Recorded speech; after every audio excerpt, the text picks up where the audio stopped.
আসসালামাইকুম, শুভ দুপুর। সবাই কেমন আছেন? আশা করি ভালো আছেন। পৃথিবীতে বেশিরভাগ সৎ মানুষের জীবনে এই দুটি জিনিসের সাথে লড়াই করে যেতে হয়। একটি হলো দারিদ্রতা, আরেকটি হলো দুষ্ট লোকের চক্রান্ত। এই দুটি জিনিস সৎ মানুষের পিছু কখনোই ছাড়ে না। কথাগুলো সত্যি মনে হলে ভিডিওটি শেয়ার করে দিন। আজকে আমি দুপুরের জন্য আলু ও মাংস দিয়ে মাংস কষা করেছি। প্রথমে আলু ও মাংসটা ভালো করে ভেজে রেখে তারপরে পেঁয়াজ দিয়ে ভালো করে কষা কষা করে রান্না করেছি। আমার ভিডিওটা যদি ভালো লাগে লাইক কমেন্ট শেয়ার দিয়ে পাশে থাকবেন। এঙ্গেজমেন্ট বাড়াতে হলে রিপ্লাই কমেন্টস করতে হবে।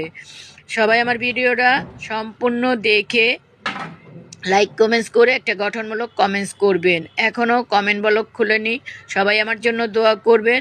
আপনাদের পাশে আছি। আল্লাহ হাফেজ।